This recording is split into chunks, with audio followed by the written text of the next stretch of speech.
ہمارے ساتھ بیٹھے ہیں وسیم ملک صاحب. جب بھی کوئی عدالتی معاملات ہوتے ہیں تو ہم ان سے رہنمائی لیتے ہیں. آپ سب کو معلوم ہے ماشاءاللہ بڑے کمپیٹنٹ کورٹ رپورٹر ہیں. آج بڑی کنٹروورسیز چل رہی ہیں. کیا فل کورٹ آج ہوا؟ کیا ڈیٹیلز کیا ہیں؟ اچھا دیکھیے سر، یہ آج تو نہیں ہوا، آج سے تو نہیں ہوا، لیکن ٹھیک ہے، روز اس کا کوئی نہ کوئی ہمیں عملی مظاہرہ دیکھنے کو ملتا ہے اور نیا اینگل نکل رہا ہوتا ہے. 26ویں آئینی ترمیم کے بعد عدلیہ کو بنیادی طور پر اپاج کر دیا گیا. بلکہ اب عدلیہ وہ جو کبھی ٹھیک ہے جزوی طور پر ہم کہہ سکتے تھے پہلے بھی کمپلیسٹی ہوتی رہتی تھی، لیکن وہ ایک آزاد ادارہ تو تھا، اب شاید ماتحت محکمہ بن گیا ہے. اور یہ میں اتنی بڑی اسٹیٹمنٹ جو دے رہا ہوں اس کی بھی متعدد وجوہات ہیں. تو اسلام آباد ہائی کورٹ کا معاملہ ہے اور یہ آج سے نہیں ہے. اسلام آباد ہائی کورٹ کا معاملہ شروع ہوتا ہے مارچ 2024 سے، جب 6 ججز عدلیہ میں مداخلت کے حوالے سے خفیہ ایجنسی کا نام لے کر، ان کے آپریٹرز کا نام لے کر پوری دنیا کو اور سپریم جوڈیشل کونسل کو بتاتے ہیں کہ کسی جج کے گھر میں کریکر حملہ ہوا ہے، کسی کی بیٹی اور اس کے اپنے ذاتی بیڈ روم میں خفیہ کیمرے لگائے گئے ہیں، کسی کے باپ کو اتنا ہراساں کیا گیا کہ وہ جج بیمار ہو کے اسپتال یہ ساری ڈیٹیلز اس خط میں پہنچی. وجہ عمران خان کے ٹیرین وائٹ کیس کا مقدمہ یا دیگر پی ٹی آئی کے مقدمات تھے. ٹھیک ہے. ہوتا پھر وہ 9 مئی کے مقدمات تک بھی گیا اور وہ ماتحت عدلیہ پنجاب میں انسداد دہشت گردی عدالت میاں والی کے جج جو تھے سرگودا میں بیٹھے تھے محمد عباس صاحب، وہاں سے کہانی شروع ہوتی ہے لمبا ڈیٹیل. ٹھیک ہے، صحیح ہے. اس کے بعد فیصلہ ہوتا ہے کہ جی ان ججز کو سکھانا ہے سبق. ان 6 ججز، ان 6 اب ان میں سے 5 رہ گئے. ایک تو ایک سائڈ بدل گئے ہیں یا ریٹائر ہو گئے ہیں. میں یہاں پہ کہتا ہوں کہ فتح کر لیے گئے ہیں. اچھا، تو جج فتح ہوتے ہیں انفارچونیٹلی یہاں ہوتے ہیں. وہ تو وکیل سامنے کھڑا ہو کے فتح کرتا ہے. اگر اپنے حق میں فیصلہ لے لیتا ہے کسی جج سے تو وہ وکیل فتح کرتا ہے جج کو. میں سر اس سے زیادہ اب کچھ نہیں کہتا. یہاں پہ کیس کی سماعت کب ہونی ہے اور فیصلہ کیا ہونا ہے، یہ جج کے اس میں نہیں ہے. جج کے اس میں نہیں ہے. تو ان ججز کو سکھانا تھا سبق. لائے جاتے ہیں جیسے سرفراز ڈوگر، ٹھیک، مزید 2 ججز بھی لائے جاتے ہیں، 2 ایڈیشنل ججز اور ایڈ کر لیے جاتے ہیں. اسلام آباد ہائی کورٹ کی ساخت ہی تبدیل کر دی جاتی ہے. ٹھیک ہے. اس کے بعد جیسے سرفراز ڈوگر والی وہ سارا معاملہ سپریم کورٹ میں چلتا ہے، وہاں سے پھر انہیں منظوری دی جاتی ہے کہ جج مستقل تبادلہ بھی ہے اور چیف جسٹس بھی بن سکتے ہیں. جوڈیشل کمیشن 26ویں ترمیم کے تحت بنا ہوا جو حکومتی. ایک چیز مجھے کریکٹ کریے گا اگر میں غلط ہوں، ایک ٹائم تھا اسلام آباد میں ڈوگر کورٹس کے حوالے سے ذکر ہوتا تھا، وہ کون سے جج تھے؟ عبدالحمید ڈوگر صاحب کی غالباً آپ ذکر کر رہے ہیں، سپریم کورٹ کے چیف جسٹس بنے تھے. اور پھر جو ان کے اوپر کرٹیسزم ہوا باقاعدہ اس کو ڈوگر کورٹ کا نام دے دیا گیا. وہ واحد جج ہیں جن کی تصویر سپریم کورٹ کے کمرہ عدالت نمبر 1 میں نہیں لگی چیف جسٹس. وجہ اس کی یہ تھی کہ وہ غالباً ایل ایف او تھا مشرف کا، اس میں انہوں نے حلف اٹھا لیا اور اس کے بعد سندھ بار کیس آیا اور تمام ججز کو گھر بھیج دیا گیا جنہوں نے کیا ہوا تھا. تو ایک مرتبہ پھر جناب اسلام آباد ہائی کورٹ میں ڈوگر راج قائم ہو چکا ہے. ڈوگر راج قائم ہو چکا. تو یہ سبق نہیں حاصل کرتے کہ ایک اس جج کی کورٹ نمبر 1 میں تصویر نہیں لگی ہے جبکہ وہ چیف جسٹس ہے، تو سبق نہیں لیتے لوگ دیکھ کے کہ یار ایک لیگیسی چھوڑنی ہوتی ہے نا چیف جسٹس نے، جج نے. سر ہر جج نہیں دیکھتا نا، کچھ ججز لیگیسی کو دیکھتے ہیں اور کچھ ججز حال کو دیکھتے ہیں کہ حال میں وہ کتنے پاورفل ہیں. تو بہرحال صحیح. اس کے بعد ہوتا یہ ہے کہ اب یہ بھی جو میں آپ کو کہانی سنانے جا رہا ہوں کہ فل کورٹ بیٹھتا ہے انتظامی سائڈ پر اور ججز رولز ضابطے جس کے تحت ہائی کورٹ چلتی ہے اس کے اوپر بحث و مشاورت اور لمبی طویل بحثیں ہوتی ہیں، پھر وہ اس کا ڈرافٹ بنتا ہے، پھر اس کی منظوری ہوتی ہے. یہ بھلے وقتوں کی بات. ٹھیک. سرفراز ڈوگر صاحب قائم مقام چیف جسٹس ہیں، مستقل بھی نہیں ہے. لاہور ہائی کورٹ کے رولز اڈاپٹ کرتے ہیں. صحیح ہے. بغیر فل کورٹ اجلاس بلائے، بغیر 5 ججز کو بتائے اس کا گزٹ نوٹیفیکیشن جاری ہو جاتا ہے. اچھا، یہ اپنی مثال آپ ہے، آج تک ایسا نہیں ہوا. وہ معاملہ سپریم کورٹ میں جاتا ہے، سپریم کورٹ کے جج اسی ٹرانسفر کیس کے سماعت کرتے ہوئے آبزرویشنز دیتے ہیں کہ یہ غیر قانونی عمل ہے جیسے سرفراز ڈوگر نہیں کر سکتے تھے، مگر فیصلہ سرفراز ڈوگر کے حق میں آتا ہے. کمنٹس میں آتا ہے، آبزرویشنز میں آتا ہے، فیصلہ کچھ اور. ٹھیک. بہرحال اب عدالتی چھٹیاں ختم ہوئیں تو سرفراز ڈوگر صاحب کو وہ دکھانے کے لیے اس ویسے تو 4 نکات تھے، 2 ذرا ٹیکنیکل ہیں، 2 مدے بنیادی تھے. ہائی کورٹ کے پریکٹس اینڈ پروسیجر اور ہائی کورٹ کے رولز. ٹھیک ہے. اس کی منظوری کے لیے 2 روز قبل ججز کو ڈرافٹ بھجوایا جاتا ہے. ٹھیک ہے. کوئی 600 صفحوں سے زیادہ کا وہ پلندہ ہوتا ہے. تو اس میں 2 ججز خط لکھتے ہیں، جسٹس بابر ستار اور جسٹس سردار اعجاز اسحاق، اور اس میں وہ کہتے ہیں کہ ہمارے پاس نا کوئی جادوئی قوت نہیں ہے کہ 2 دن کے اندر ہم ان کو 600 سکین بھی صفحے کر لیں گے, scan کر لیں. ان پہ اپنی مشاورت بھی دیں گے, ان کو کرٹیسائز بھی کریں گے, وہ بحث و مشاورت کریں گے. لیکن آپ نے وہ عام زبان میں کہتا ہوں کہ انہوں نے چیف جسٹس کو مخاطب کرتے ہوئے کہا کہ آپ گھنگلوں سے مٹی اتار رہے ہیں, گزٹ نوٹیفیکیشن تو پہلے ہی ہو چکا ہے, تو آپ کیوں بلا رہے ہیں. صحیح.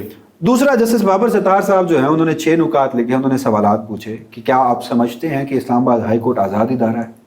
کیا آپ بنیادی طور پر انہوں نے مخاطب کرتے ہوئے نا, وہ بڑا خوبصورت ان کا مخاطب کرنے کا سٹائل تھا, انہوں نے کہا اپنے چیف جسٹس کو لے, dear justice Dogar, chief justice بھی نہیں, تو اختلافات اس حد تک ہے. تو اس کے بعد انہوں نے پھر سوال یہ پوچھا کہ کیا عوام آپ کو سمجھتی ہے کہ آپ ان کے بنیادی حقوق کی اور آئین کے محافظ ہیں؟ پھر انہوں نے ماتحت عدلیہ کے حوالے سے سوال کیا. اسلام آباد کی ماتحت عدلیہ جو ہے نا ڈسٹرکٹ جوڈیشری, یہاں پہ ایک نیا ٹرینڈ ہے, ڈیپوٹیشنسٹ آتے ہیں, لوکلز نہیں آتے. لوکل ججز کو نہ تو پروموشن, نہ ترقیاں, اور نہ اہم مقدمے. اب وہ مجھے معلوم ہے ایک ریسنٹلی کیس ہوا تھا جو کہ بہت ڈس اپوائنٹنگ تھا, ایک بہت کمپیٹنٹ سینئر موسٹ جج زیادتی ہوئی. اینی ویز ٹھیک, اس میں آپ کو بتاؤں عمران خان کے خلاف اب تک کے جتنے مقدمات اسلام آباد کی ماتحت عدلیہ میں چلے ہیں نا, کوئی مستقل جج نہیں تھا, سارے ڈیپوٹیشنسٹ تھے. تو یہ بھی اس طرح. اچھا, پھر انہوں نے ایک چیف جسٹس سرفراز ڈوگر کو, یہ میں جسٹس بابر ستار کے الفاظ دہرا رہا ہوں, انہوں نے کہا کہ آپ مطلق العنان بن جاتے ہیں, آپ بادشاہ کا کردار ادا کر رہے ہیں, آپ بادشاہ نہیں ہیں, آپ کنگ نہیں ہیں, آپ پبلک آفیشل ہیں, عوامی عہدیدار ہیں. تو آپ یہ جو جس طریقے سے اسلام آباد ہائی کورٹ کو ایک بادشاہت کے ساتھ چلا رہے ہیں نا, یہ غلط ہے. پھر انہوں نے مخاطب کرتے ہوئے باقی بھی بہت سارے بنیادی. اچھا, آپ کو ایک بات اور بھی بتاؤں دلچسپ, کہ موجودہ ہائبرڈ نظام کے مخالف جو ججز, چلے آپ یہ کہہ لیں کہ وہ ججز جو آج بھی اپنے اصول اور آئین اور قانون اور حلف کے اوپر کھڑے ہیں نا, ان کے نام ECLs میں. اچھا, ECL اس طرح سے نہیں, ECL کیا ہوتا ہے, یہی نا کہ حکومت کی مرضی کے بغیر آپ نہیں جا سکتے. نو فلائی, ٹھیک ہے. اب آپ اپنی مرضی کے چیف جسٹس کے, اپنے چیف جسٹس کی مرضی کے بغیر باہر نہیں جا سکتے. میں کئی ایسے قابل ججز کو جانتا ہوں جنہیں انٹرنیشنل ادارے فورمز بلا چکے ہیں, ٹکٹس ہو چکے ہوتے ہیں, ان کی سپیچ رکھ دی جاتی ہے, لیکن چیف جسٹس منظوری نہیں دیتے. خیر, اس کے بعد آج اجلاس ہوتا ہے. اچھا, پھر جسٹس بابر ستار یہ بھی کہتے ہیں کہ آپ نے عدلیہ کو ایک فوجی دستہ بنا دیا, بہت اسٹرانگ لائن, اور آپ نے عدلیہ کی آزادی کو سلب کرنے کے لیے جو غیر قانونی اقدامات کر رہے ہیں ان سے ہم. اچھا, پھر آخر میں وہ یہ بھی کہتے ہیں کہ اب لوگ کہیں گے کہ میں نے خط کیوں لکھا. تو میں آج بھی وہ کہتے ہیں کہ اس چیز پر یقین رکھتا ہوں کہ جو انسان کی فطرت ہوتی ہے نا, اور اس کی جو آپ یوں کہہ لیجیے کہ اس کا جو سول ہوتا ہے, اس کا انر سول, وہ کسی نہ کسی دن جا کر اپنی جو خود مختاری ہے نا اس پہ سٹینڈ لے سکتا ہے. تو آج بھی میں جیسے سرفراز ڈوگر سے یہ امید رکھتا ہوں کہ وہ اس خود مختاری پر سٹینڈ لے لیں گے. وہ ہمارے نارملی کہتے ہیں ضمیر جھنجھوڑنا, لیکن ضمیر نے خلش محسوس نہیں کی. اجلاس ہوتا ہے آج, اب یہ ساری کہانی اس ضمیر کو بچا جائیے گا ذرا. نہیں, یہ میں مطلب بطور کورٹ رپورٹر وہ جو جج صاحب کا ضمیر ہے. اچھا, تو اب یہ ساری جو کہانی ہم نے گھڑی ہے نا, آج کے اس فل کورٹ اجلاس پہ آ جاتے ہیں. 35 منٹ کا یہ اجلاس ہوتا ہے بس, جو دنوں پہ مشتمل ہوتا ہے نا. اب نا آج کل عوام کے ووٹ کو اہمیت دی جائے یا نہ دی جائے, ججز کو ووٹ کو پوری اہمیت دی جا رہی ہے. 6-5 کی اکثریت سے جسٹس سرفراز ڈوگر دونوں چیزیں منظور کروا لیتے ہیں, کوئی بحث نہیں ہوتی. ایک جج صاحب جو کہ خط لکھنے والے, اور ان میں جیسے جسٹس محسن اختر کیانی ہیں, جسٹس بابر ستار ہیں, جسٹس طارق جہانگیری ہیں, جسٹس بابر ستار ہیں, اور جسٹس سمن رفت ہیں, جسٹس سرجاری جہاز اسحاق بھی ہیں.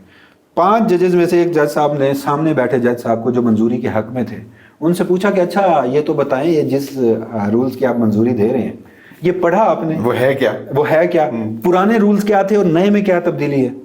تو اس جج صاحب نے بھی آگے سے فٹافٹ جواب دیا, نہیں پتا مجھے, لیکن منظوری دے دی. یہ ایک جج کا ایک سٹیچر ہوتا ہے نا, ہوتا تھا سر پاکستان, نہیں ہوتا ہے, مطلب دیکھیں میں تو ایک جنرلائز بات کر رہا ہوں, پاکستان کی بات نہیں کر رہا, کہ جج کا ایک سٹیچر ہوتا ہے. مجھے وہ یاد آ رہا ہے کہ ونسٹن چرچل سر جو برٹش پرائم منسٹر تھے, جب سیکنڈ ورلڈ وار میں جرمنی ان کے اوپر دھاوا بولا ہوا تھا اور بم گرا رہے تھے, تو ان سے انہوں نے پوچھا تھا کہ انہوں نے پھر اپنے جو مشیران تھے ان سے پوچھا کہ آر دا کورٹس فنکشننگ, تو انہوں نے کہا یس, ججز are dispensing justice as normal. تو ونسٹن چرچل نے اس نے کہا تھا کہ thank God of the courts are working nothing can go wrong.